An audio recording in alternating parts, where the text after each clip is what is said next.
अस्सलामु अलैकुम व रहमतुल्लाहि व बरकातुह।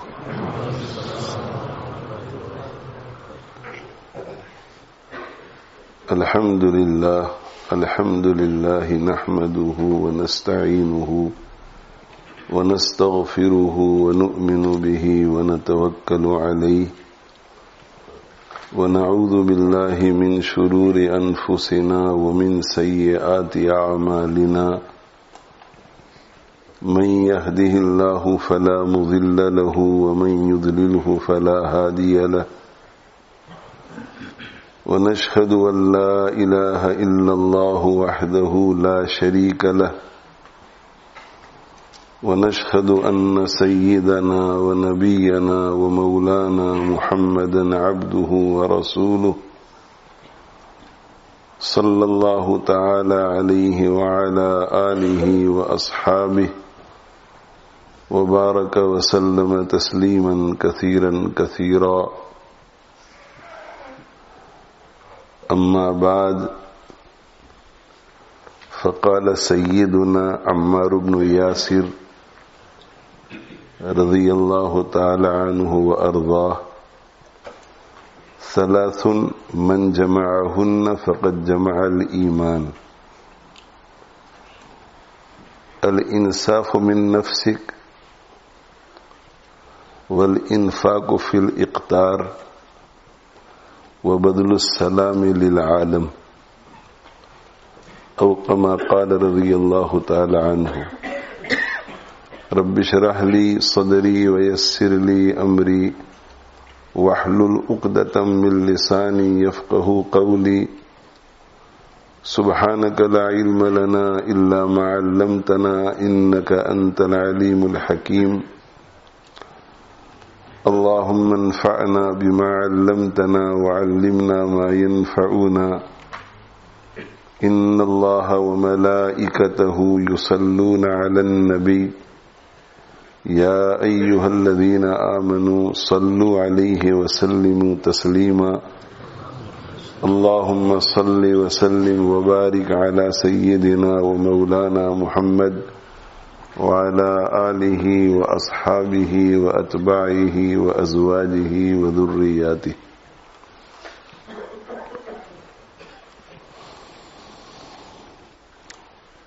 सय्यदुना अम्मार इब्न यासिर रज़ियल्लाहु तआला अन्हु is an eminent Sahabi, companion of our beloved Nabi sallallahu alaihi wa alihi wasallam.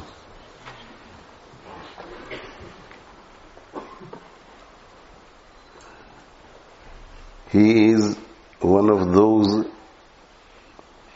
fortunate souls who accepted Islam during the very early days in Makkah Mukarramah.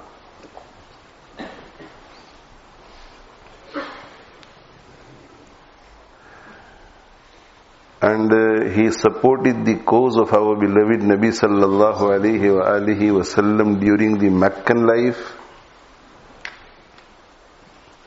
and also during our beloved Nabi sallallahu alaihi wasallam's stay in Medina Munawwara.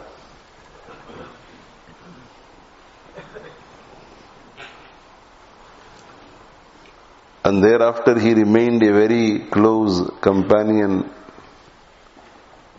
of Abu Bakr as-Siddiq radiyallahu anhu, Umar radiyallahu anhu, Usman radiyallahu anhu, and Ali radiyallahu anhu.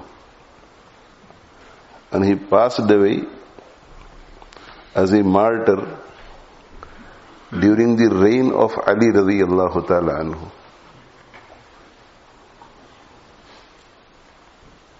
So a very long service for the deen of Allah subhanahu wa ta'ala.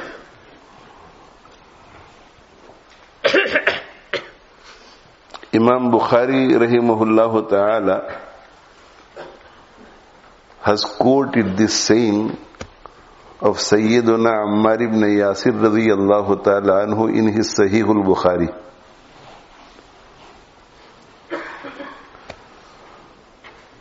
Ammar ibn Yasir radiyallahu ta'ala anhu says, Salathun man jama'ahunna faqad jama'al iman.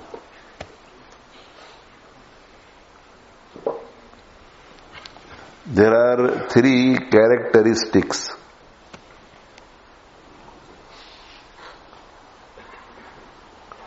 One who adorns his life with these three characteristics, his iman will become complete and perfect.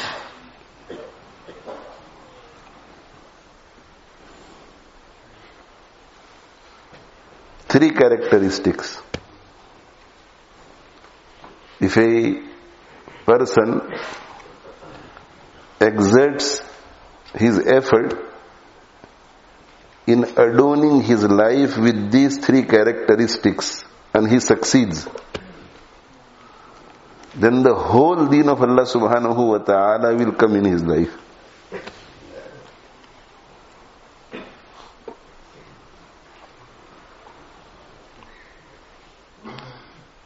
Iman or deen can only become perfect and complete if the whole deen is in one's life.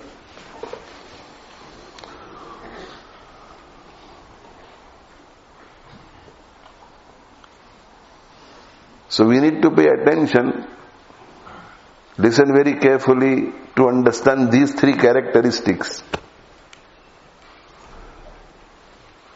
and work hard. And try our utmost to bring these three characteristics in our lives. Adorn our lives with these three characteristics.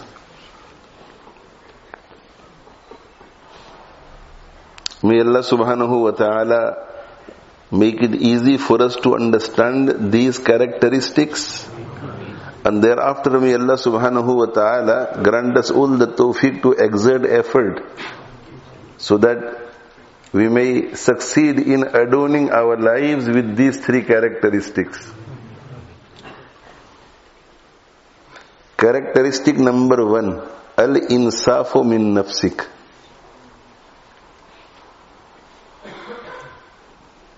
Al-insafu min nafsik.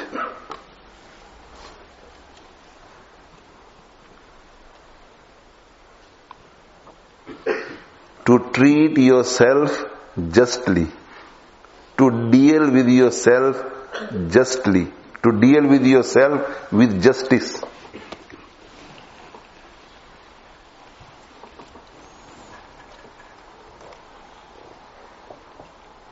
What is the meaning of this?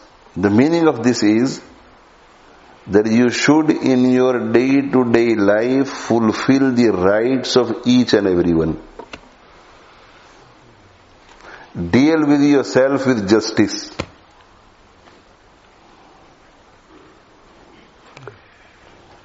Don't look for justice only when your right is due upon somebody else.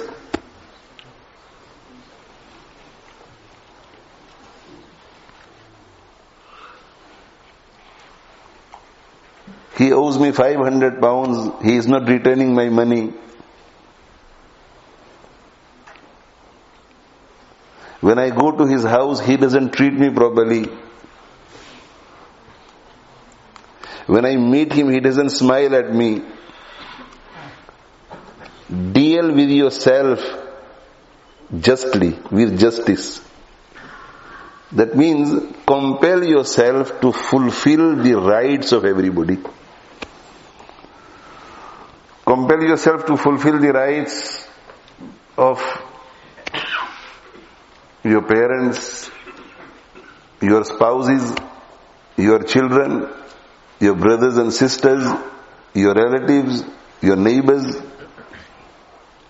Muslim neighbors, non-Muslim neighbors, your employer, your employee.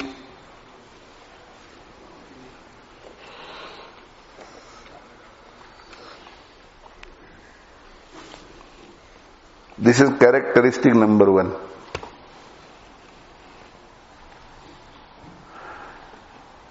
fulfill the rights of everybody. Do justice to yourself. And if you falter in fulfilling the rights of any individual, then you must seek forgiveness.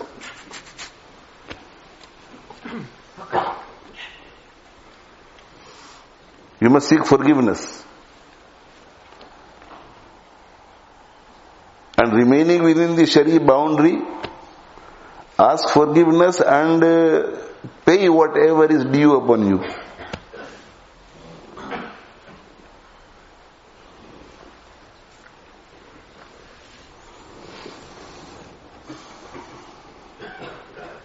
Sometimes we make a mistake and we violate the rights of others,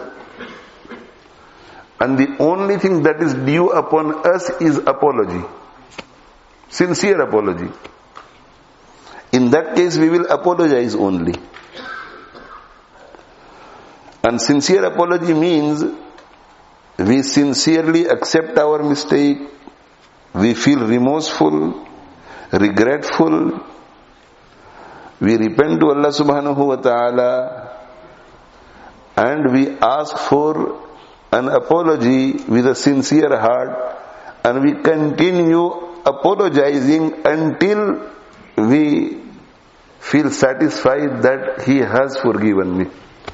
This is sincere apology.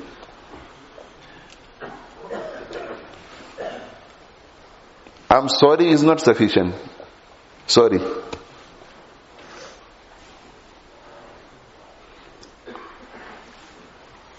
If we have violated somebody's right, then we have to make sure that we make him happy in this very world.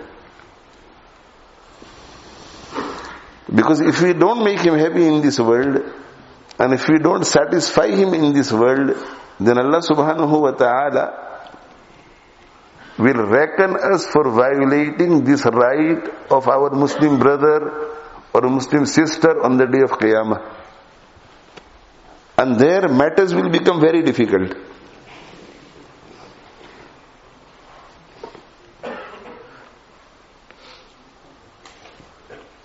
Resolving matters between our Muslim brothers or human brothers or sisters is very easy in this world.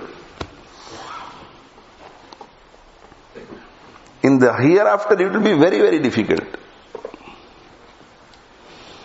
Because if that person does not become happy in the hereafter, if he does not become satisfied in the hereafter, if he does not accept our apology in the hereafter, then Allah subhanahu wa ta'ala will give our hasanat, good deeds to that person.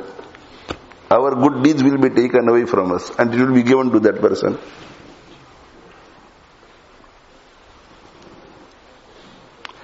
And our beloved Nabi sallallahu alayhi wa alihi wasallam has said that there will be some individuals on the day of Qiyamah who would have violated the rights of so many people that they will come with heaps of good deeds, mountains of good deeds. But people will demand their rights from this person. Oh Allah, he violated my right. Oh Allah, he violated my right. So Allah subhanahu wa ta'ala will order the angels, give this person 500 hasanat. Give the other 400 hasanat. Give the third person 200 hasanat. According to the level of his violation. 1000 hasanat. And because he would have violated the rights of so many people, he will be left with no hasana, no good deed.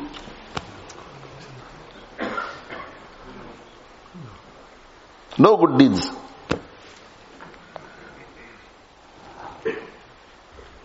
But there will still be people who are demanding that, oh Allah, he has violated my right also. The angels will say, there are no hasanat left. What do we do in this case? So Allah subhanahu wa ta'ala will say, that the person whose right this person had violated, if he has sayyi'at, bad deeds, then transfer the bad deeds into the account of this person who violated the rights.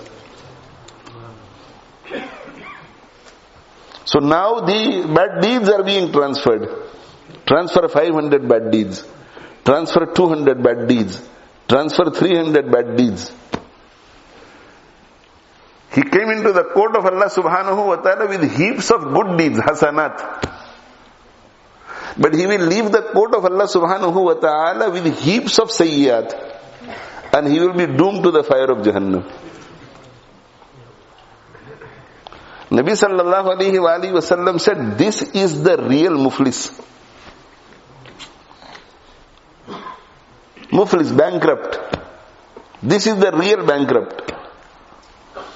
Who had heaps of good deeds, mountains of good deeds when he came into the court of Allah subhanahu wa ta'ala, but when he leaves the court of Allah subhanahu wa ta'ala, there is not a single hasana in his book of deeds.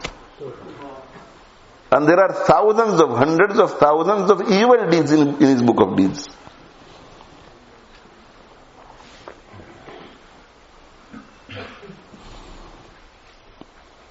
So give this point serious thought, my friends.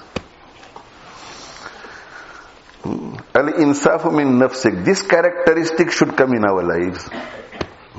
We should be very, very careful how we deal with other people. Make sure that you fulfill the rights of each and every person. Acquire ilm, learn from the ulama.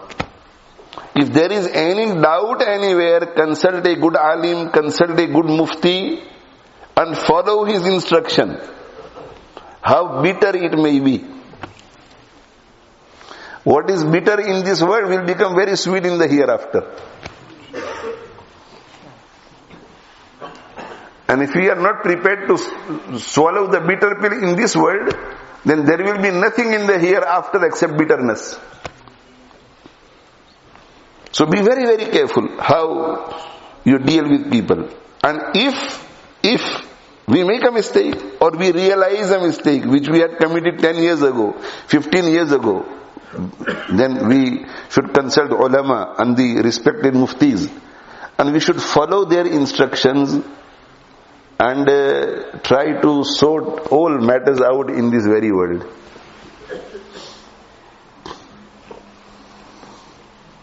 This is characteristic number 1. Deal with yourself justly. Make sure you fulfill or you compel yourself to fulfill the rights of everybody. And if you make a mistake, then make sure you apologize. In some cases, only apology is sufficient. Apology, genuine apology. In some cases, apology and repayment of debt. Both.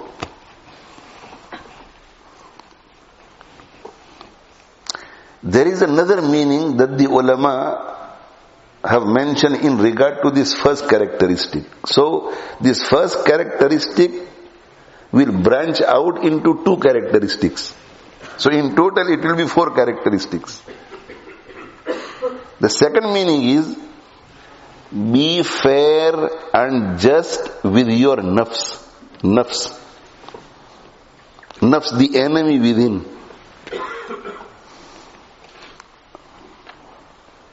There is something called nafs within ourselves. Now this nafs can be nafse ammara. It can be nafse ammara. Nafs can be nafse ammara. Or it can be nafse lawwama, which is better than ammara. Or it could be nafse mutma'inna, which is the best nafs.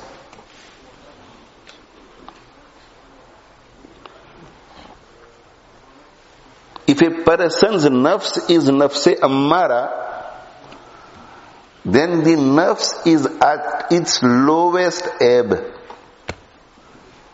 And this nafs will only encourage this person to do bad. Bad only. This nafs will encourage this person to do bad only. So let's say a person A, his nafs is nafse ammara. Then this person is in great danger. Because nafse ammara never inclines towards good. It only inclines towards bad.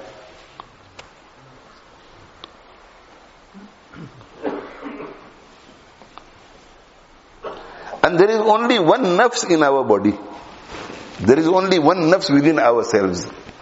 These are three different qualities of our nafs. The nafs is either ammara, or it is lawwama, or it is mutmainna. If it is ammara, then we are in a very, very dangerous situation. Because the Quran says, inna nafsa la'ammaratum bisu. Nafse ammara is always whispering, ordering, encouraging, motivating a person to do bad. It never inclines towards good. Nafse ammara.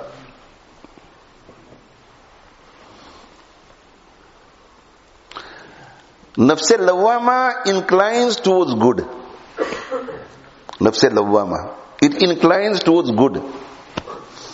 If a person exerts effort and he nurtures his nafs, which is nafse ammara, then slowly it will improve. And when it improves, it will become nafse lawwama. And nafse lawwama inclines towards good. But it is not able to carry out good all the time. It inclines towards good, but it slips also. The inclination is towards good. Nafse ammara inclination is only towards evil, towards bad. Nafse lawwama inclination is towards good, but it slips. Now and then it slips. So the inclination is towards good. Majority of the times nafse lawwama carries out good deeds. But sometimes it slips. And because its inclination is towards good, it realizes the difference between good and bad. So when it slips and when it carries out something bad, it laments itself. Why did you do this? You shouldn't have done this. What have you done? You shouldn't have done this. This is nafse lawwama.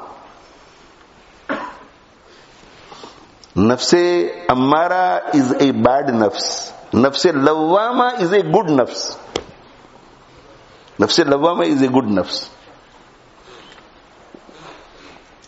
Why? Because the nature of nafse ammara is nothing but evil. And the nature of nafse lawwama is nothing but good. Nature is good. But it is not strong enough to always carry out good. So sometimes it slips. And whenever it slips, because its nature is good, it feels sorry for itself. It becomes embarrassed. It regrets. It's remorseful. And this regret, this remorse compels it to repent. So nafse lawwama is a good nafs. It is for this reason Allah subhanahu wa ta'ala has taken oath of nafse lawwama. La uqsimu biyawmil qiyamati wa la uqsimu bin nafsil lawwama. I take oath of an nafsul lawwama. But this person continues to exert effort to nurture her nafs. And eventually this nafs reaches the stage of an-nafsul mutmainna. An-nafsul mutmainna is completely opposite of an-nafsul ammara. Nafsul ammara never inclines towards good, an-nafsul mutmainna never inclines towards bad.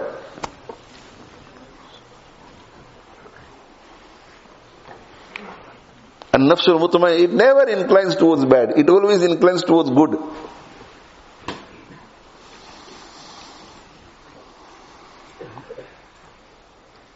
And a person with an-nafsul ammara, If Allah subhanahu wa ta'ala does not shower His fadl upon this person will go straight in the fire of Jahannam if he was to pass away in this condition. And an-nafsul mutmainna, completely opposite. The person who has an-nafsul mutmainna, if he was to pass away in this condition, then he would go straight to Jannah.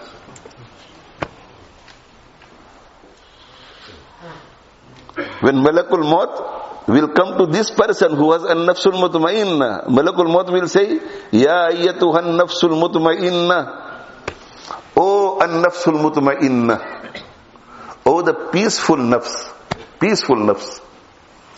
Ya ayyatuhan nafsul mutmainna, irji'i ila rabbik, return to your Rabb is waiting for you in Jannah.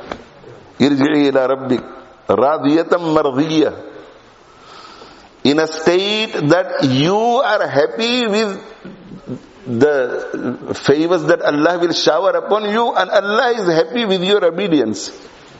You will be happy with Allah, Allah is happy with you. Fadkhuli fi ibadi. It will be said to an-nafsul mutmainna, enter, fadkhuli, enter amongst my special servants. Wadkhuli jannati, and enter my Jannah.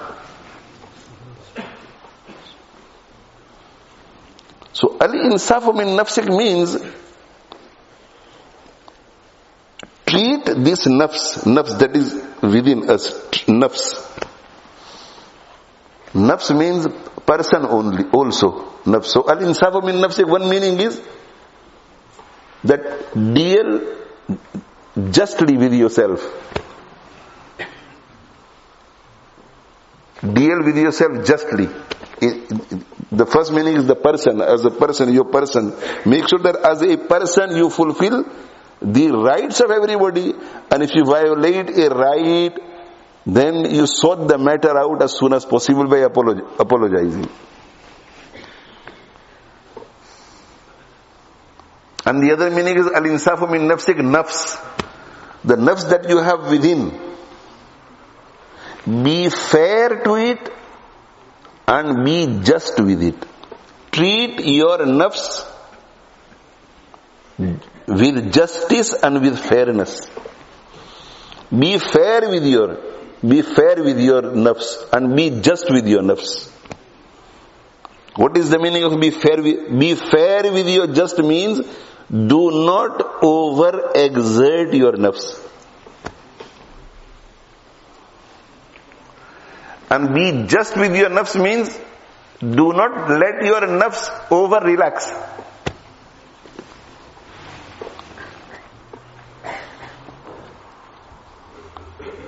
If the nafs desires to relax when it comes to carrying out a fard, do not let it relax. Be just.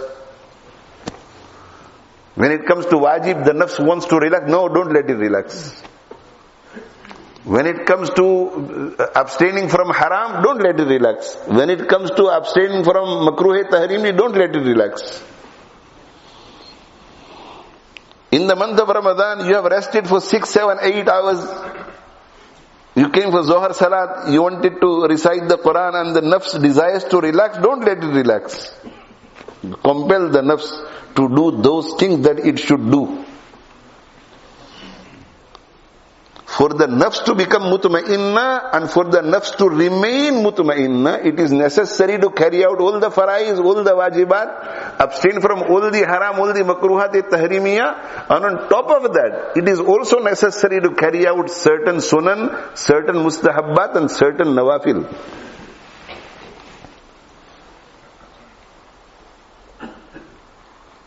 So be just with it. Compel your nafs to do those things that it has to do in order for it to become mutma'inna and remain mutma'inna. Unfit child. You have an unfit child. 10, 11, 12-year-old child. It has just come out of the hospital.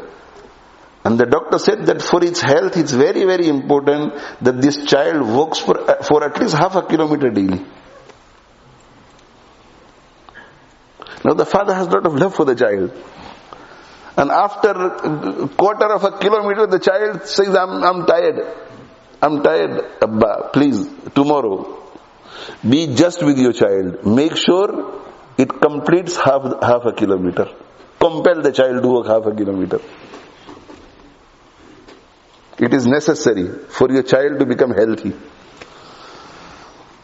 But once the child reaches half a kilometer, don't compel the child to go further. Be fair with the child. Don't overexert the child.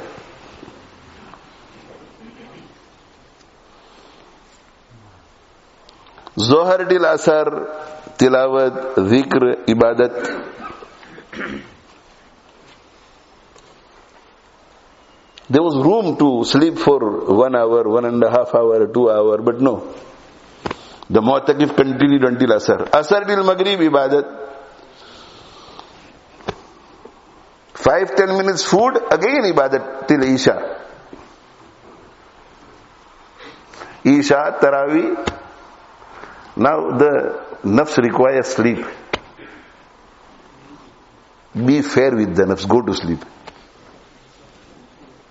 Be fair with the nafs, go to sleep. Inna li nafsika alika haqqa. Your nafs also has right upon you.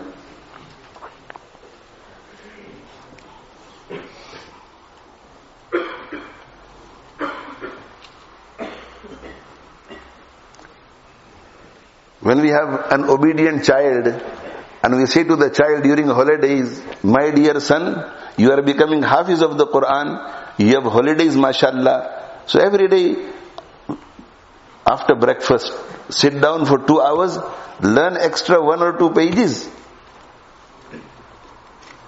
so that you will become hafiz early. When the child wakes up after breakfast, sits down to learn its lesson, 1 page, 2 pages extra, then let the child play in the afternoon. Be fair and be just. Both. Letting it play all the day is being unjust. And comparing it to study all day is being unfair.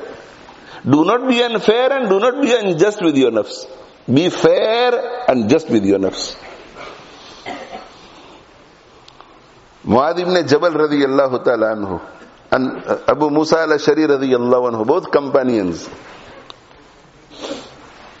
Lot of people tend to think that it's month of Ramadan, ibadat, month of Ramadan will go away. And they end up doing nothing. Why? Because they don't sleep. They assume that I'm doing a lot of ibadat, but he's sleeping all the time. Even in Tarāwih he's sleeping. Even in Tilawat he's sleeping.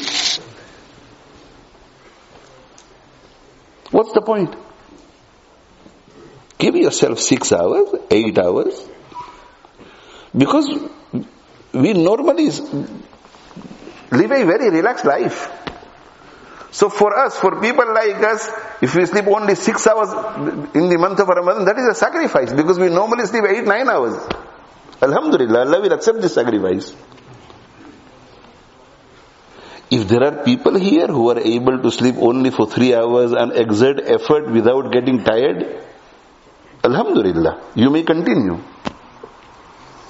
Our beloved Nabi sallallahu alayhi wasallam came into the masjid once.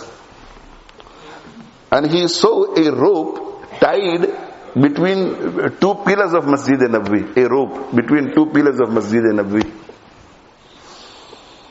So, facing the Qibla, either left side or right side, there were 2 pillars, so a rope was tied on the first pillar and the second pillar. Nabi sallallahu alayhi wasallam said, what is this rope doing here? So the Sahaba Ridwanullahi ta'ala alayhim said, Hada hablun li Zainab. This is the rope tied by Zainab radiyallahu ta'ala anha. But what is it doing here? So they said, when she comes to perform salat, she stands here. When the masjid is vacant, when people are not around, she comes for nafal salat. She stands here.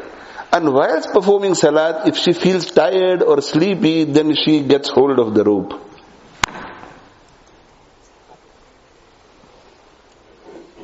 Nabi sallallahu alayhi wa sallam said,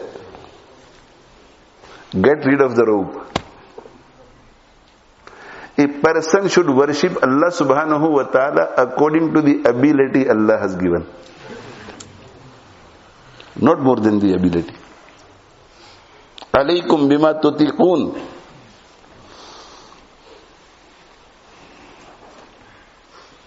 Hold fast to that amount of ibadat which you are able to carry out. And alaykum bima tutiqun means alaykum bima tutiqun al-mudawamata alayh. When it comes to faraid, when it comes to wajibat, this hadith does not apply.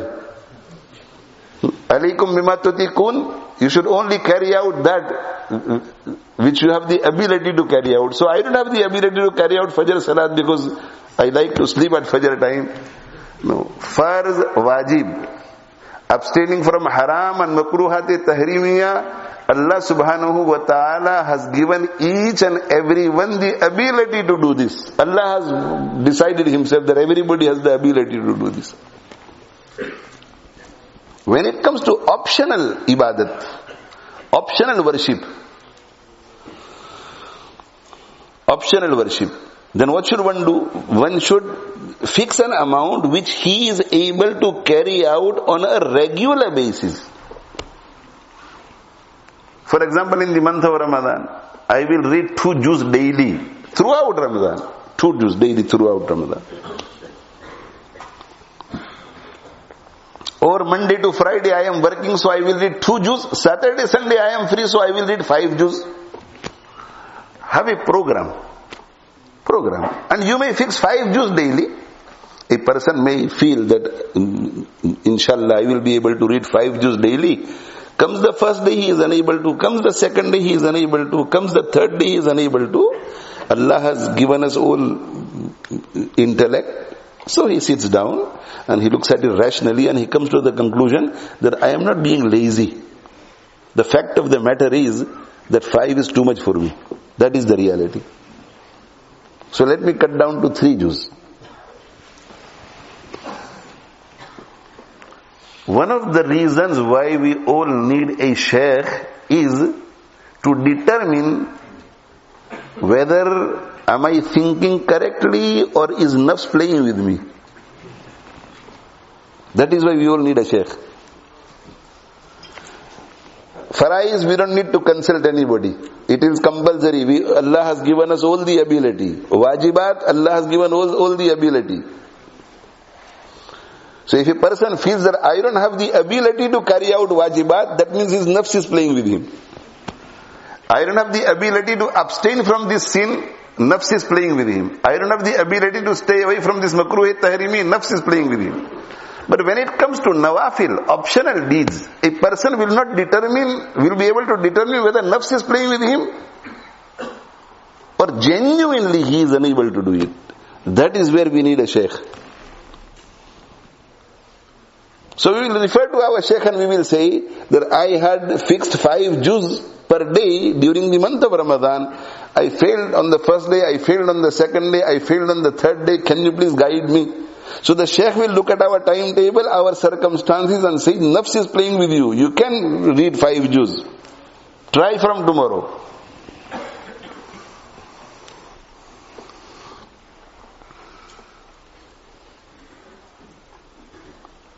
So I was saying, Mu'adh ibn Jabal radiyallahu anhu and Abu Musa al-Ashari radiyallahu anhu, they were sent to Yemen by our beloved Nabi sallallahu alayhi wasallam, and Yemen was divided into 2 parts.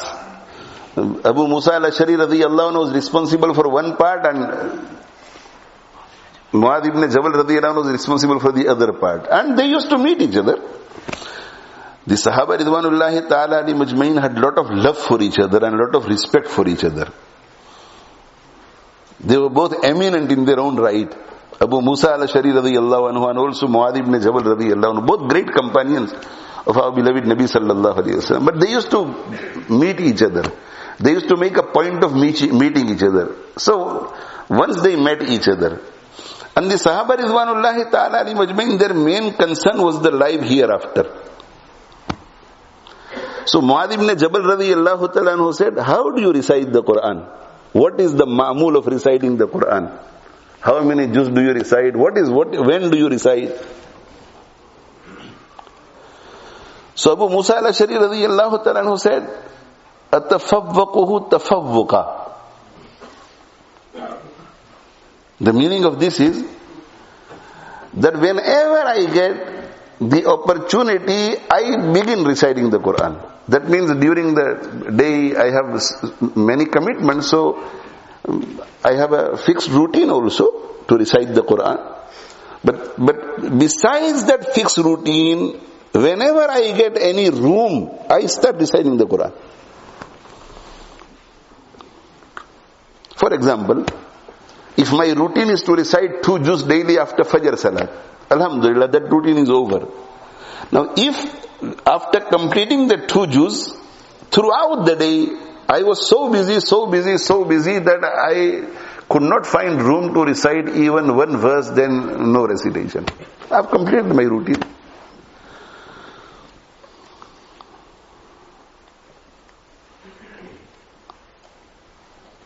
But after reciting 2 juz in the morning, my day was not so busy. And in between there were gaps. So whenever I find some gaps, I recite the Quran. Because he had much love for the Quran. Abu Musa al-Ash'ari radiyallahu ta'ala anhu. This was his way. And there is nothing wrong. Because he is being fair and just with himself. He is reciting extra Quran during the free time. Abu Musa al-Ash'ari radiyallahu ta'ala said, "What is your method? What is your method?" So Mu'adh ibn Jabal radiyallahu ta'ala said that after performing Isha, I go to sleep. And I wake up for tahajjud. And then in tahajjud I recite the Quran. Now that night is divided into 2 parts. 1 part for sleep and 1 part for reciting the Quran in tahajjud. So he said, after Isha I go to sleep. And then I wake up. When midnight, so half. Or 3rd part of the night, so 2/3 and 1/3, that Abu Musa al-Ash'ari radiyallahu anhu knows. Mu'adh ibn Jabal radiyallahu anhu. But he said, first part of the night I sleep, last part of the night I wake up for tahajjud, and in tahajjud I recite the Quran. Now those people who do not have a good understanding of deen will immediately come to this conclusion that Abu Musa al-Ash'ari radiyallahu anhu was worshipping Allah subhanahu wa ta'ala during that period when he was performing tahajjud. When he was sleeping, he was not worshipping Allah subhanahu wa ta'ala. Why? Because he's sleeping. Sleeping is not ibadat. Sleeping is letting the nafs enjoy. So it is not ibadat. But those people who have the correct understanding of ibadat, their thinking is like Mu'adh ibn Jabal radiyallahu anhu. What did Mu'adh ibn Jabal radiyallahu anhu say? The first part of the night I sleep. And I sleep to prepare my mind and body for tahajjud. So I sleep properly for 4 hours, 5 hours, and then I get up. When I get up, my body is ready for qiyam, long ruku, long sajda. And my mind is ready also to ponder over the Quran and for munajat. So because I'm using my sleep to assist me in my tahajjud ibadat, ahtasibu fi nawmati kama ahtasibu fi qawmati. I hope from Allah subhanahu wa ta'ala for reward from my sleep, just as I expect him to reward me for my tahajjud salat.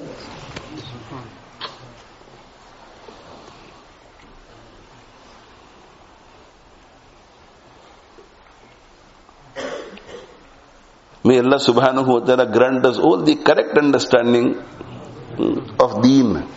A correct understanding of deen. Nabi sallallahu alayhi wasallam used to say to the Sahaba Kiram Ridwanullahi ta'ala alayhi majmain, when carrying out nafal salat, tahajjud for example, if you feel sleepy, then you should go to sleep. If you feel sleepy, go to sleep. Why? Nabi sallallahu alayhi wasallam said, whilst feeling sleepy, you may ask Allah subhanahu wa ta'ala for something, but because you are sleepy and you don't know what you are saying, you may say something which is wrong. You may curse yourself instead of asking for something good. You will do damage to yourself.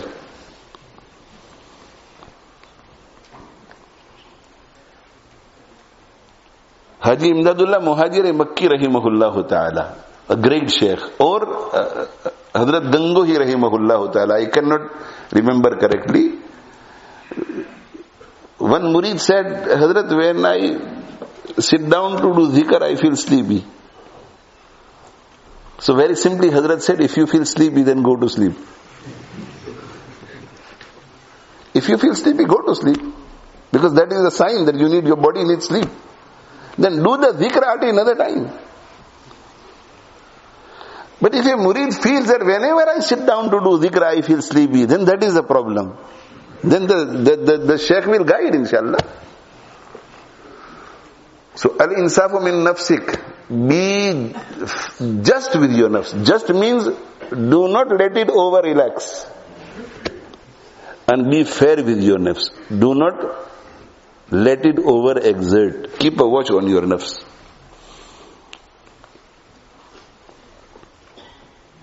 It's like somebody traveling on a camel from here to Afghanistan. From UK to Afghanistan on camel. And his way of thinking is that if I don't stop, then I will reach Afghanistan quickly.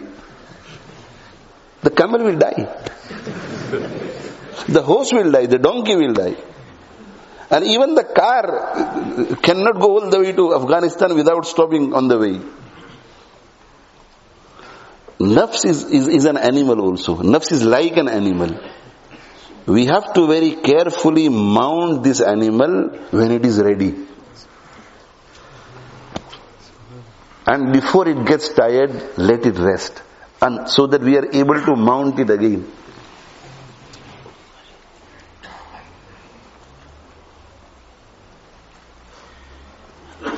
May Allah subhanahu wa ta'ala give us all the correct. So shaykh is very, very important in this matter.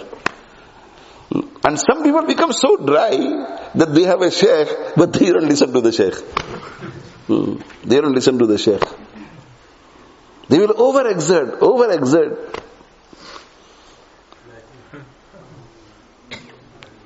May Allah subhanahu wa ta'ala give us all the correct understanding. So these are two characteristics. Characteristic number one, we have to make sure that we fulfill the rights of everybody.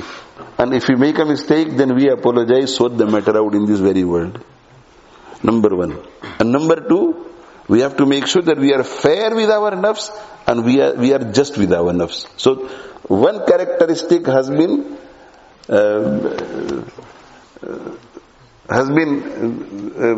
given two meanings by the commentators of Hadith. So we have two characteristics. Characteristic number two. But because the first one has branched out into two, so characteristic number three. Number three is al-infaqu fil iqtar. To spend in the path of Allah subhanahu wa ta'ala despite poverty. Despite poverty, to spend in the path of Allah subhanahu wa ta'ala. That means to spend in the path of Allah subhanahu wa ta'ala in a way that you feel the pinch. You have 100,000 pounds in your bank account and you spend 1,000 pounds. You don't feel the pinch. Spend in the path of Allah subhanahu wa ta'ala despite adversity, despite poverty. Allah subhanahu wa ta'ala mentions the quality of the muttaqeen servants who will go in Jannah. الَّذِينَ يُنْفِقُونَ فِي السَّرَّاءِ وَالضَّرَّاءِ.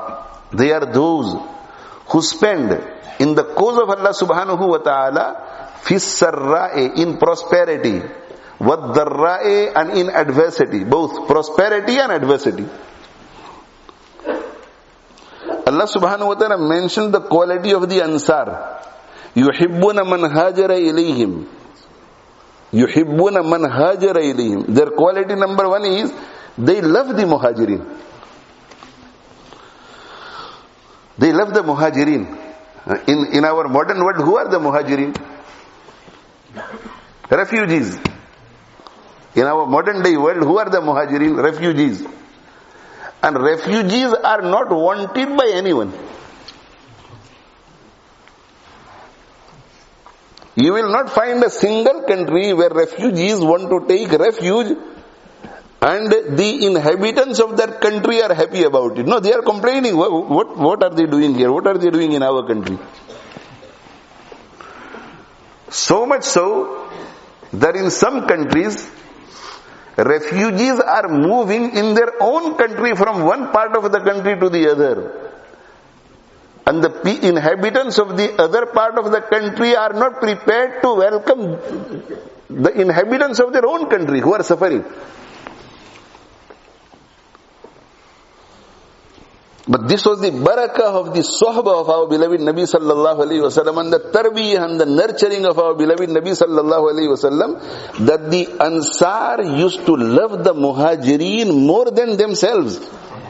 يُحِبُّونَ مَنْ هَاجَرَ إِلَيْهِمْ. Their quality number one is they love those people who migrate to Madinah Munawwara.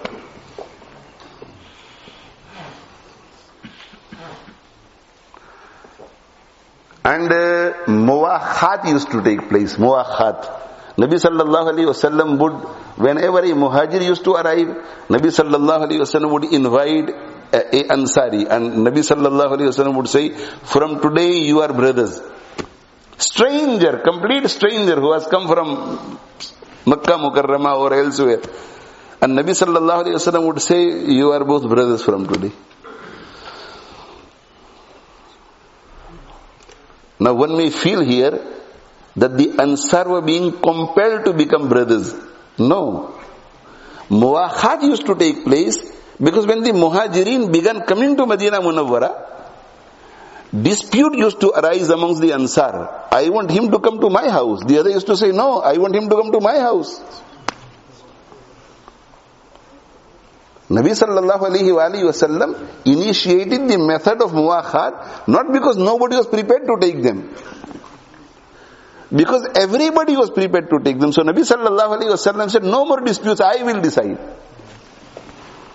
I will decide.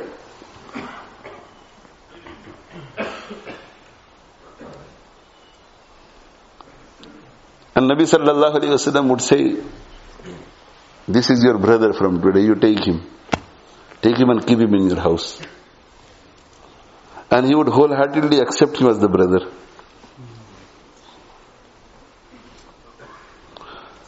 Abdul Rahman ibn Auf radiyallahu anhu, he migrated from Makkah Mukarramah and he came to Madinah Munawwara. Nabi sallallahu alayhi wasallam called Sa'd ibn Rabi. Sa'd called Sa'd. And Nabi sallallahu alayhi wasallam said, take Abdul Rahman ibn Auf with you, he is your brother from today. He welcomed him, he took him home, and he sat him down maybe the same day or the following day or a few days later, and he said, look, you have migrated from Makkah Mukarramah to Madinah Munawwara, you have left everything behind, you are zero empty-handed. And Allah has given me a lot of wealth.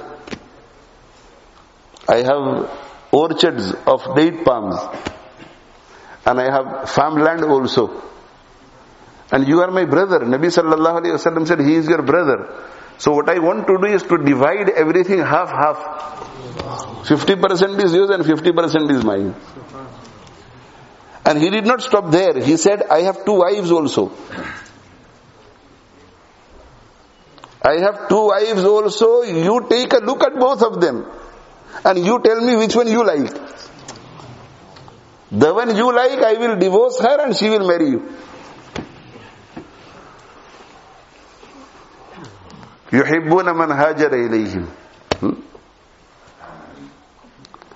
يُحِبُّونَ, this was the love that they displayed, and Allah subhanahu wa ta'ala praised them in the glorious Quran. And when Nabi sallallahu alayhi wasallam used to distribute wealth to the Muhajirin, because they were all fuqara, they were masakin, they had nothing, they left everything behind. So the effort used to be a joint effort. Ansar and Muhajirin both put together used to go in the battlefield. And when the booty used to come in the hands of Nabi sallallahu alaihi wasallam, Nabi sallallahu alaihi wasallam would give preference to the Muhajirin. And he would also distribute amongst the Ansar, but only the poor Ansar. And he would make mashwara also with the Ansar. That if I distribute this wealth amongst the Muhajirin, they will become independent. They will not rely on you. They will not remain dependent on you. What is your opinion?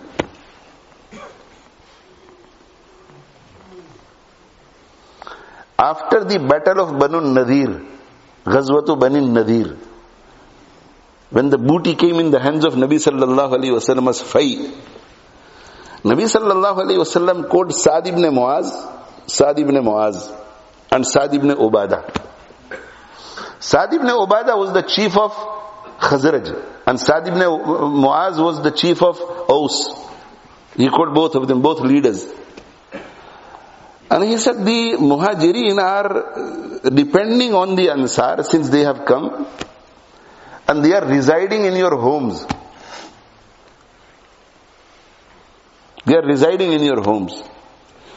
So I have two choices. One choice is that I distribute the fay and the booty amongst all of you. And if I do that, then the Muhajirin will continue to remain in your homes. Because the share that they will get will not be sufficient for them to make their own homes. And the second choice is that I distribute amongst the Muhajirin only and not the Ansar, so they become totally independent and they are able to build their homes and they will be able to move out from your homes. So what is your opinion? So Sa'd ibn Muaz and Sa'd ibn Ubadah said, we want a third option.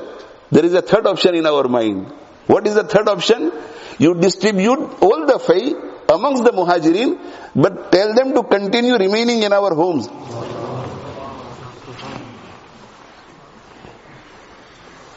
Subhanallah, Subhanallah. This is Islam, my brothers, this is Islam. We call ourselves Muslims, we should be ashamed of ourselves.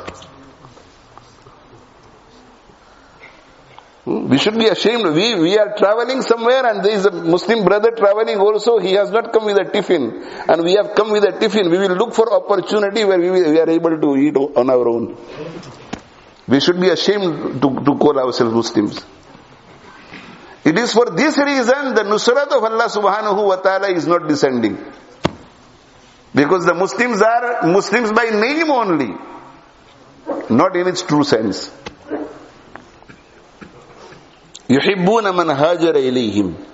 And when Nabi sallallahu alayhi wasallam used to distribute or desire to distribute amongst the Muhajirin, leaving the Ansar on one side, وَلَا يَجِدُونَ فِي صُدُورِهِمْ حَاجَةً مِمَّا أُوتُوا.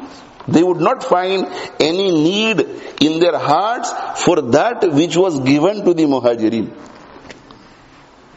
وَيُسِرُونَ عَلَىٰ أَنفُسِهِمْ وَلَوْ كَانَ بِهِمْ خَسَاسَةً. And they give preference to others over themselves, even though they are in need and they are hungry. This is al-infaq of al-iqtar. To spend in the cause of Allah subhanahu wa ta'ala despite poverty, despite being hungry, despite being in need. Aisha Siddiqa radhiyallahu ta'ala was fasting. And a miskin came and knocked at the door. Please give me something for the pleasure of Allah, for the sake of Allah.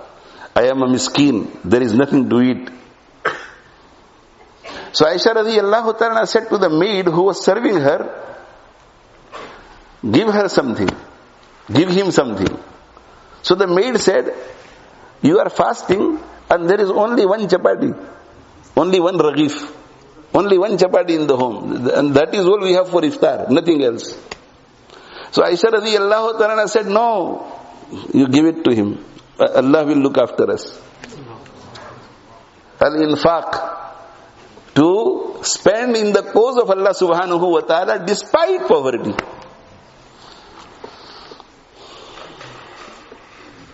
The more sacrifice a person endures or exerts, the more pain a person endures when spending, the more reward he is given. The more proximity of Allah subhanahu wa ta'ala he will acquire.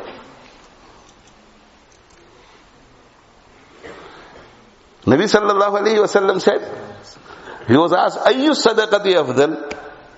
Which sadaqah is the most virtuous? Obviously, that sadaqah is the most virtuous where a person has to give a lot of sacrifice, when a person feels the pinch. So Nabi sallallahu alayhi wa sallam said, Anta sadaqah. This sadaqah is the most virtuous, that you give sadaqah wa anta sahihun, when you are healthy. Shahihun. And you are greedy for what you are giving also. It's not something that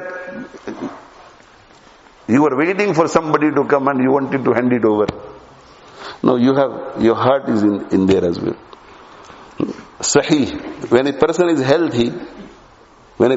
healthy, he doesn't fear death, that I will die tomorrow, it's best that I give something in the path of Allah. No, he likes to accumulate wealth. When does a person spend? When he is unwell. If I spend, Allah will give me health. If Allah does not give me health, at least it will help me in the hereafter.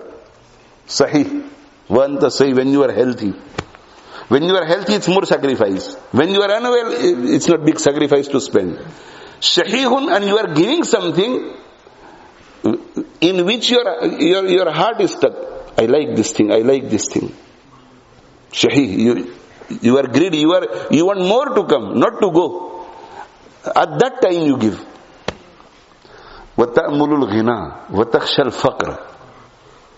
And when you are entertaining the thoughts of becoming a rich man. So I have 1,000, now it should become 2,000. It should become 3,000. It should become, such a person does not spend quickly.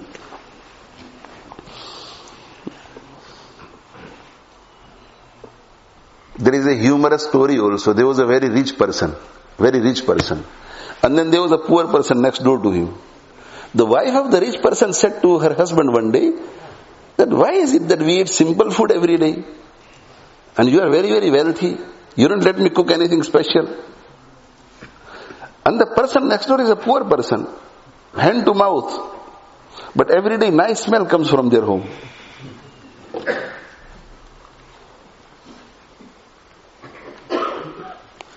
So he said, because he has not experienced 99. When he experiences 99, that smell will stop coming. So he said, what is 99? So he said, I will show you. Next morning he gave her 99 rupees. In those days 99 rupees was a fortune. So he was earning 10 rupees daily and enjoying good meals every day with 10 rupees. And he said, after he goes to work and after I go to work, you go to his wife and say to her that when your husband comes back, this is a gift from my husband to your husband.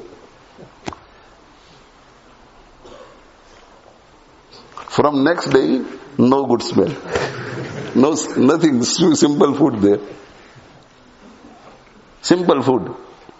So the rich person said to the wife, do you see now? This is the effect of 99.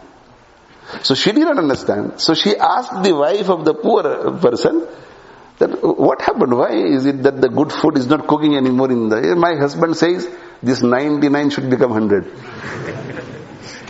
This 99 should become 100, so be simple.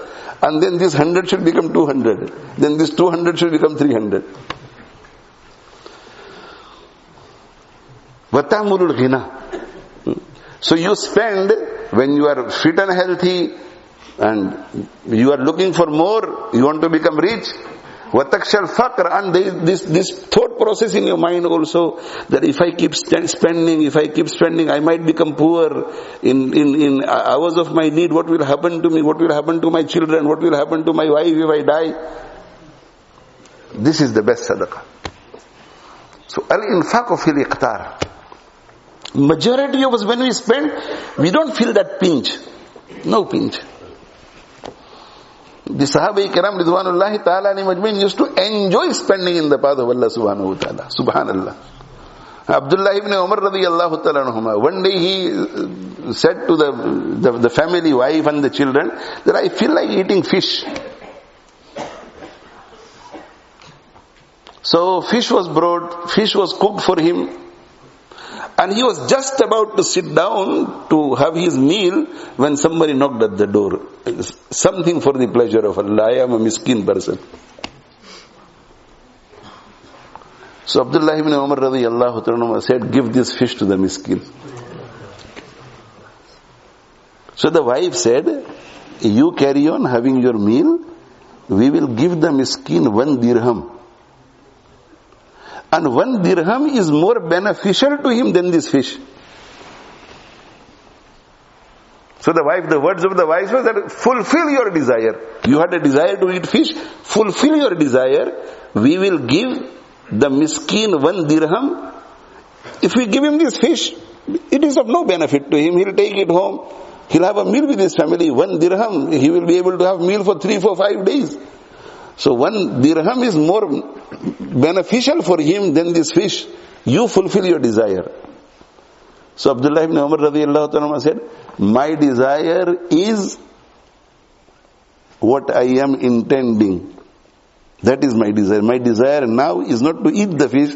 My desire is to give the fish. Allahu Akbar. Allahu Akbar. Subhanallah. Subhanallah. Abdullah ibn Ja'far radiyallahu ta'ala anhu, he says that one day I was passing and I saw a slave. He knew him. He was slave. This is the slave of this person. I saw a slave and he had just sat down to eat and he had 3 chapatis. And he had just intended to eat. It was his lunch hour when a dog came running towards him wagging its tail. So this slave, he threw 1 chapati towards the dog and the dog very quickly ate the chapati. So he threw a second one. So he very quickly ate the second chapati also. So he threw the 3rd chapati. The dog ate the 3rd chapati also. And then the dog left. Abdullah ibn Ja'far radiyallahu ta'ala says, I went to the slave and I said, what is your diet daily? How much do you eat daily? So he said, what you saw, 3 chapatis. What will you do today? So he said, I will remain hungry and I will eat tomorrow inshallah. So he said, why did you do what you did? So he said, I have never seen this dog in this locality. And when it came running towards me, wagging its tail, I understood that this dog has lost its way. It's strange in this locality, so it is finding it difficult to find food. So I thought it best to help the dog. So I gave the chapati to him. Abdullah ibn Ja'far radiyallahu was a very, very generous person. So he was very impressed. So he went to the owner of the slave. And he said that you may ask for whatever price you want, but I want to buy this slave. So he said, fine, so much, and he bought the slave. Thereafter he said, I want to buy the orchard that the slave is looking after. So he bought the orchard also. He returned to the slave and he said that I have bought you from your slave and I am your new master. So he said, may Allah give you barakah. And I have bought this orchard also. And it is mine. So may Allah give you barakah. He said, I have decided to free you. You are free for the pleasure of Allah subhanahu wa ta'ala. So he said, may Allah reward you. And he said, I am giving this orchard as a gift to you. I am giving this orchard as a gift to you. So the slave said, Jazakumullah, but I am making you a witness that I have given this orchard as sadaqah for the pleasure of Allah subhanahu wa ta'ala. Al-infaq. Infaq. Allahu Akbar kabira. Let us resolve, inshallah, that in every circumstance we will spend in the path of Allah subhanahu wa ta'ala. Normally, those people who are hand to mouth or who are in debt, they tend to feel that there is an appeal going on for Pakistan and for Turkey or Syria, whatever, for masjid, construction of masjid or for madrasa, and I can't afford to give anything because can you not give 5 pence? Can you not give 10 pence? Can you not give 50 pence? I tell the students who are studying at the madrasa that a rich and wealthy person will donate 1,000 pounds and you only have 5 pounds. And from that 5 pounds, if you donate 1 pound, you are more superior to the rich person because he may have spent only 0.01% of his wealth, whereas you have spent 20% of your wealth. Spend in the path of Allah subhanahu wa ta'ala whatever you are able to do. Because spending in the path of Allah subhanahu wa ta'ala is very, very, very meritorious and very, very beneficial. Sometimes I give example to my students. I say to them that your father gives you pocket money of 20 pounds. And then when you phone home, your father asks, my son, I gave you 20 pounds. How much more do you have? And you say, Abba, I still have 20 pounds. Alhamdulillah, don't worry about me. And then you talk again the following week and you say, Abba, I still have 18 pounds. Don't worry about me. And then you phone again and you say, Abba, don't worry about me. I still have 15 pounds. Your Abba is not going to send you anything. Your Abba will send you something when you say, Abba, I only have 2 pounds left. Similarly, if we hoard the wealth and hold the wealth, why should Allah give us more wealth? Give the wealth away and Allah will give you wealth. Unfik alayk. Unfik, this is the promise. Unfik, spend. Unfik alayk, I will spend upon you.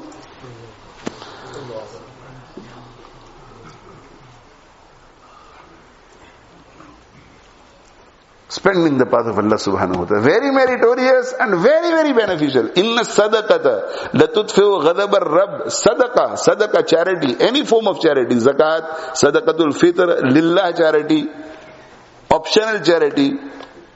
Inna sadaqata latutfi'u ghadab ar-rabb. Charity extinguishes the anger of your Rabb. Allah's anger, it extinguishes the anger of your Rabb. First benefit, it extinguishes the anger of you. And number 2, وَتَدْفَوْ مِيتَةَ السُّوءِ, and it repels a bad death. And what is the meaning of bad death? Number 1, death without iman. It repels. Through the barakah of sadaqah, Allah will grant husn khatima. A difficult death. Through the barakah of sadaqah, death will become very easy. And it repels bad death means death as a result of earthquake, death as a result of tsunami, death as a result of accident. Allah will safeguard from this type of death. Allah will give this type of death only when He will desire to give martyrdom. It will not be a form of punishment.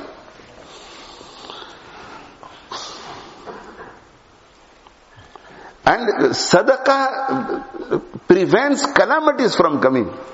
Bakiru bis sadaqah. Nabi sallallahu alayhi wa sallam said, hasten towards sadaqah. Give sadaqah quickly, sadaqah. Those working class people, I say to them that keep 5 pence and 10 pence and 50 pence, especially when they become ill or when they are going through some difficulties. I say, give sadaqah every day, morning and evening. Now morning and evening, a working class person, 50 pence, 10 pence, 5 pence, 5 pence in the morning, 5 pence in the evening, 10 pence in the morning, 10 pence in the evening. Give sadaqah. Allah does not look at the quantity, He looks at your intention. And He also is aware of your circumstances. Bakiru bis sadaqah, hasten with sadaqah. فَإِنَّ الْبَلَاءَ لَا يَتَخَطَّاهَا. Because bala, adversity, cannot cross sadaqah. So sadaqah becomes a wall between ourselves and adversity. And if the adversity has befallen us, Then again the cure is sadaqah. This sadaqah will remove this difficulty. Da'u mardakum bis sadaqah. If anybody has become sick in your household, then treat them through sadaqah. Give sadaqah. Through the result of sadaqah, they will become healthy, inshallah. In this world, sadaqah will save us. Sadaqah will prevent adversities coming, and sadaqah will remove adversities. Then thereafter, death, inna sadaqata, datudfi'u ghadabarra, wadatfi'u mitata su. After that we go in the grave. Inna sadaqata, latudfi'u. Inna sadaqata, latudfi'u an ahliha harral qubur. Inna sadaqata latudfi'u an ahliha harral qubur. Those people who give sadaqah extinguishes the fire of the qabr when they go in the qabr. Then comes the day of Qiyamah, the horrors of the day of Qiyamah. Sab'atun yudhilluhumullahu fi dhillihi yawma la dhilla illa dhillu. There are 7 categories of people who will be granted shade under the shade of the throne of Allah subhanahu wa ta'ala, when there will be no shade except the shade of the throne of Allah subhanahu wa ta'ala. From amongst these 7 categories, rajulun tasaddaqa, that person who spends sincerely, so much so that he keeps it secretly, hatta la ta'lama shimaluhu ma tunfiqu yaminuhu, so secretly that what his right hand spends, the left hand even doesn't know. That means he doesn't even take it out with his right hand, put it in the left and then again in the right. Very quietly he will just give it to somebody. He will be saved from the horrors of the day of Qiyamah. And thereafter comes Hisab, and with Hisab, Jahannam. Nabi sallallahu alayhi wa sallam said, Ma minkum min ahadin illa sayukallimuhu Allah. There is not a single person with whom Allah subhanahu wa ta'ala will not communicate on the day of Qiyamah. Laysa baynahu wa baynahu tarjuman. There will be no interpreter in between. Direct Allah will question. Allahu Akbar. Allahu Akbar. Fayanzuru aymana minhu. Fayanzuru aymana minhu. So this person is standing in front of Allah subhanahu wa ta'ala. Allah subhanahu wa ta'ala is cross-examining him. And he looks to the right. فَلَا يَرَى إِلَّا مَا قَدَّمَ. He will see only his amal on the right. Good amal. فَيَنْظُرَ أَشْأَمَ مِنْهُ. And then he will look to the left. And on the left, فَلَا يَرَى إِلَّا مَا قَدَّمَ. He will see his bad amal only. فَيَنْظُرَ تِلْقَاءَ وَجْهِهِ. And then he will look in front of him. فَلَا يَرَى إِلَّا النَّارِ. He will see nothing but the fire of Jahannam.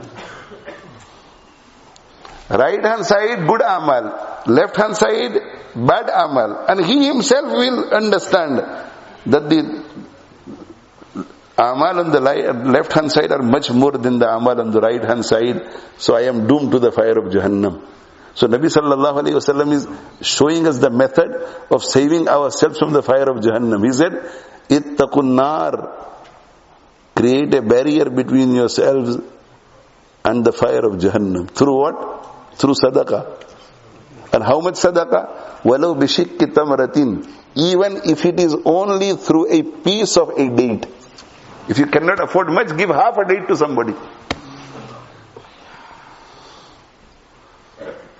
So this is the second characteristic, and in total is third characteristic. And the fourth characteristic is Badlu salam lil alam. To spread salam throughout the world. To spread salam throughout the world. To say assalamu alaikum wa rahmatullahi wa barakatuhu to all and one. All, every Muslim, whether you know him or you do not know him. Nabi sallallahu alayhi wa sallam was asked, which characteristic of Islam is the best? Ayyul Islam khair. Which characteristic of Islam is the best? Nabi sallallahu alayhi wa sallam mentioned 2. Tut'imut ta'am. You feed. Give food. And second, وَتَقْرَأُ السَّلَامِ عَلَى مَنْ عَرَفْتَ وَمَنْ لَمْ تَعْرِفْ. You make salam to those people you know, and you make salam to those people you do not know. There is a deficiency here also. We make salam to those we know, but we don't make salam to those we don't know. No, make salam to those you know, make salam to those you do not know. Because in another hadith, Nabi sallallahu alayhi wasallam said, it is from the signs of Qiyamah that Muslims will greet those people who they know, but will not greet those people who they do not know.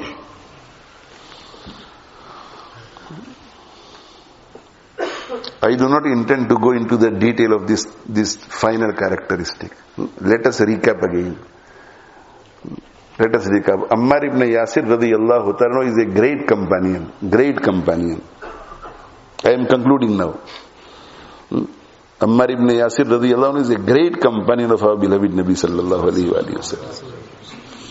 Nabi sallallahu alayhi wa sallam said, Innal jannata latashtaqu ila salas. Jannat is looking forward to three people. Jannat is waiting for three people. Ali wa Salman wa Ammarin. Ali, Salman and Ammar. Ammar, Jannat is waiting for Ammar. Me and you are looking forward to Jannat, but Jannat is looking forward to Ammar.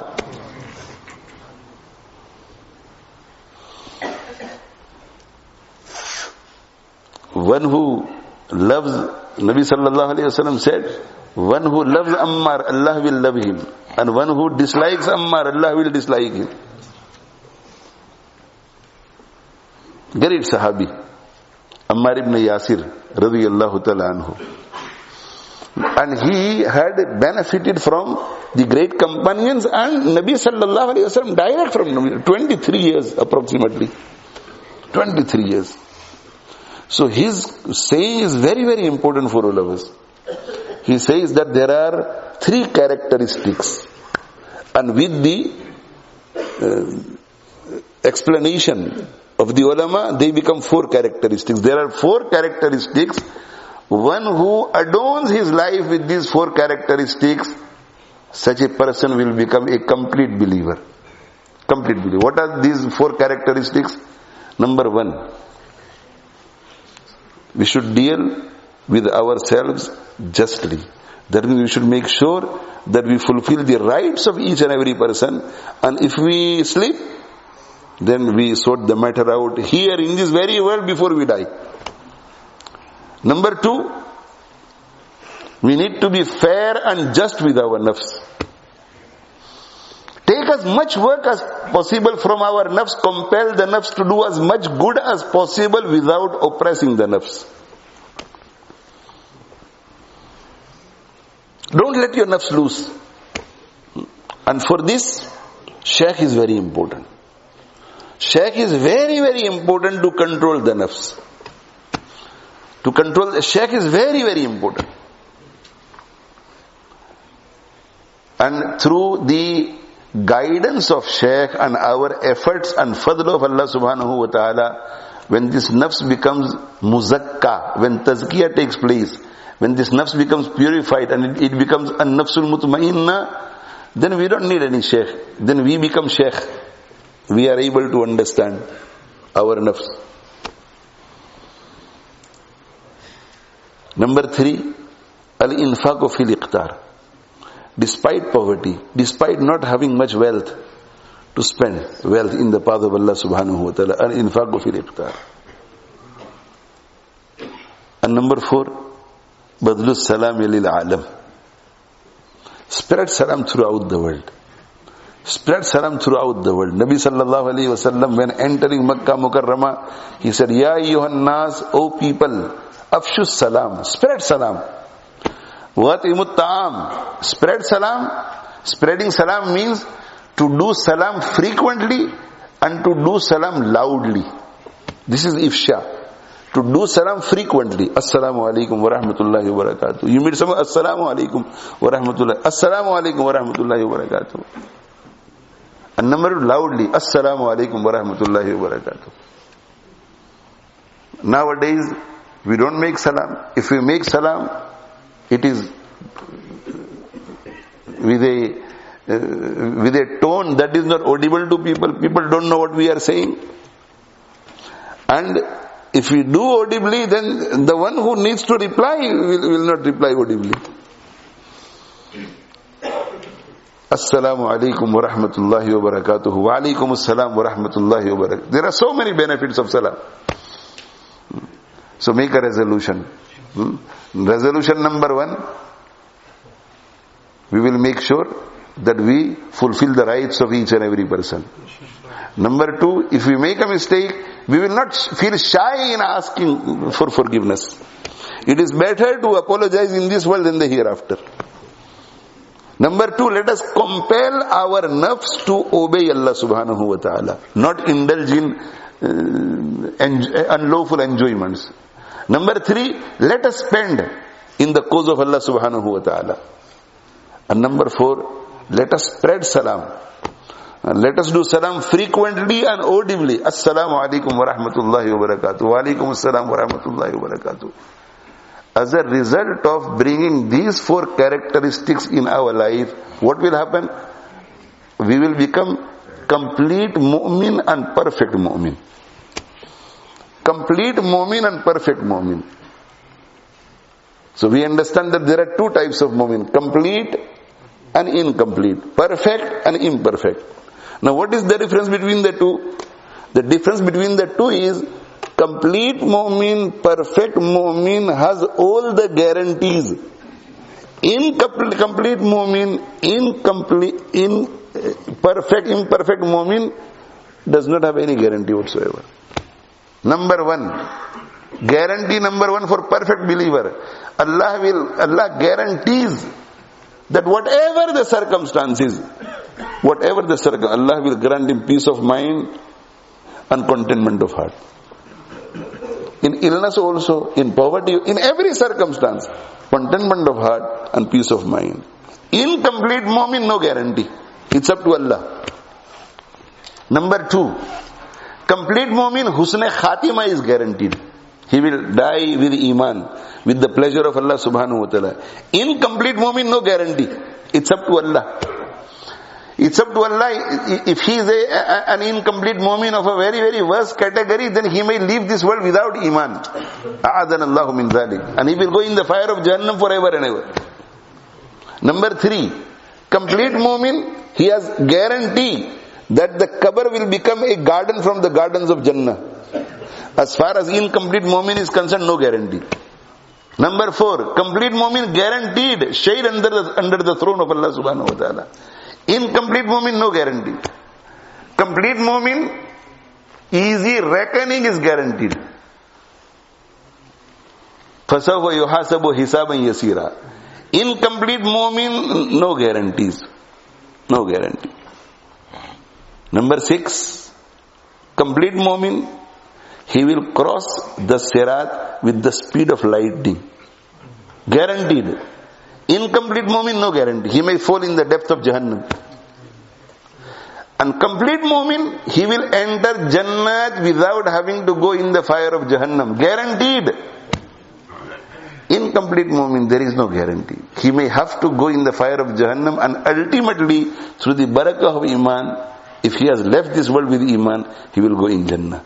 So one can understand how important it is to become a perfect believer. And in order to become perfect believer, we are imperfect. Those people who do not practice are imperfect. If I am doing everything but not performing salat, I am imperfect. And if another person is doing everything but not performing salat, not giving, he is more imperfect. And there is a third person who is not fasting as well, he is even more imperfect. We are all imperfect people. And there are no guarantees for imperfect people. Guarantees for perfect people. In order to become perfect, we need to practice the whole deen of Allah subhanahu wa ta'ala. But we have to start somewhere, and this is the starting point. 4 characteristics that have been mentioned. Try to implement them, try to concentrate on them, and inshallah through the barakah of these 4 characteristics, the whole deen of Allah subhanahu wa ta'ala will come in our lives, and we will become perfect believers, and we will become complete believers, and we will have all the guarantees: peace of mind, tranquility of heart in this world, husn khatima guaranteed. The qabr will become a garden from the gardens of paradise.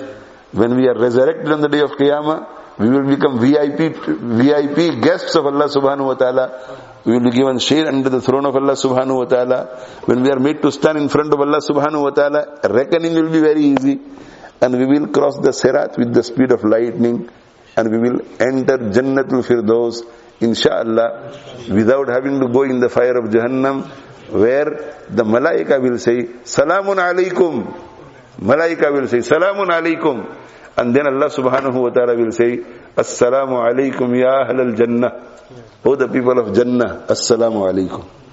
May Allah subhanahu wa ta'ala make us all complete believers, perfect believers, and may Allah subhanahu wa ta'ala give us the opportunity to benefit from all these guarantees, and may we ultimately find ourselves, all of us inshallah, all our associates, all our dear and near ones, the whole ummah, all our deceased relatives and everybody, in Jannah, Jannatul Firdaus inshallah.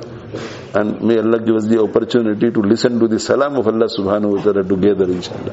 Wa akhiru da'wana alhamdulillahi rabbil alameen. Wa sallallahu ala nabiyyina Muhammad wa ala alihi wa ashabihi ajma'in. اللهم لك الحمد كما أنت أهله فصل وسلم على سيدنا محمد كما أنت أهله وفعل بنا ما أنت أهله فإنك أهل التقوى وأهل المغفرة ربنا اغفر لنا وتب علينا إنك أنت التواب الرحيم ربنا اغفر لنا وتب علينا إنك أنت التواب الرحيم ربنا اغفر لنا وتب علينا إنك أنت التواب الرحيم يا مصرف القلوب صرف قلوبنا على طاعتك يا مقلب القلوب ثبت قلوبنا على دينك اللهم احفظنا من كل بلاء الدنيا وعذاب الآخرة اللهم آت نفوسنا تقواها وزكها أنت خير من زكاها أنت وليها ومولاها اللهم أصلح لنا شأننا كله ولا تكلنا إلى أنفسنا طرفة عين ولا تنزع منا صالح ما آتيتنا اللهم وفقنا لما تحب وترضى واجعل آخرتنا خيرا من الأولى اللهم زينا بزينة الإيمان واجعلنا هداة مهتدين اللهم رب ارحمهما كما ربياني صغيرا اللهم اجعل حركاتنا وسكناتنا كلها في محبتك وتقواك اللهم اجعل حبك أحب الأشياء إلينا اللهم اجعل حبك أحب إلينا من أنفسنا ومن أهلنا ومن الماء البارد اللهم لا تؤمنا مكرك ولا تنسنا ذكرك ولا تهتك عنا سترك ولا تجعلنا من الغافلين اللهم اجعل وساوس قلوبنا خشيتك وذكرك واجعل همتنا وهوانا فيما تحب وترضى اللهم سلمنا من رمضان اللهم سلمنا من رمضان اللهم سلمنا من رمضان وسلم رمضان لنا وسلم رمضان لنا وسلم رمضان لنا وتسلمه منا متقبلا وتسلمه منا متقبلا وتسلمه منا متقبلا اللهم إنك عفو تحب العفو فاعف عنا اللهم إنك عفو تحب العفو فاعف عنا اللهم إنك عفو تحب العفو فاعف عنا لا إله إلا الله نستغفر الله نسألك الجنة ونعوذ بك من النار اللهم إنا نسألك الجنة ونعوذ بك من النار اللهم إنا نسألك الجنة ونعوذ بك من النار اللهم إنا نعوذ بك من عذاب القبر ونعوذ بك من فتنة المسيح الدجال ونعوذ بك من فتنة المحيا والممات اللهم آتك رقابنا من النار اللهم آتك رقابنا من النار اللهم آتك رقابنا من النار اللهم اجعلنا من أتقاء شهر رمضان اللهم اجعلنا من أتقاء شهر رمضان اللهم اجعلنا من أتقاء شهر رمضان اللهم إنا نسألك الهدى والتقى والعفاف والغنى اللهم إنا نسألك الرضا بالقضاء وبرد العيش بعد الموت ولذة النظر إلى وجهك والشوق إلى لقائك اللهم إنا نعوذ بك من ضراء مضرة وفتنة مضلة اللهم إنا نسألك فعل الخيرات وترك المنكرات وحب المساكين وأن تغفر لنا وترحمنا اللهم اشف مرضانا وارحم موتانا اللهم إنا نسألك حسن الختام والعفو عما سلف وكان اللهم إنا نسألك من الخير كله عاجله وآجله ما علمنا منه وما لم نعلم ونعوذ بك من الشر كله عاجله وآجله ما علمنا منه وما لم نعلم اللهم إنا نسألك من خير ما سألك عبدك नबियुक व नऊज़ु बिका मिन शर्रि मा आज़ मिन्हु अब्दुका व नबियुक अल्लाहुम्मा इन्ना नसअलुकल जन्नह व मा क़र्रब इलैहा मिन क़ौलिन व अमल व नऊज़ु बिका मिनन नार व मा क़र्रब इलैहा मिन क़ौलिन व अमल अल्लाहुम्मा इन्ना नसअलुका अन तजअल कुल्ल क़ज़ाइन क़ज़ैतहु लना खैरा व रुशदा रब्बना आतिना फिद दुनिया हसनतन व फिल आखिरति हसनतन व क़िना अज़ाबन नार रब्बना तक़ब्बल मिन्ना इन्नका अंतस समीउल अलीम व तुब अलैना इन्नका अंतत तव्वाबुर रहीम व सल्लल्लाहु तआला अला खैरि खल्क़िही सय्यिदिना व मौलाना मुहम्मदिन व आलिहि व सहबिही अजमईन बिरहमतिका या अरहमर राहिमीन आमीन।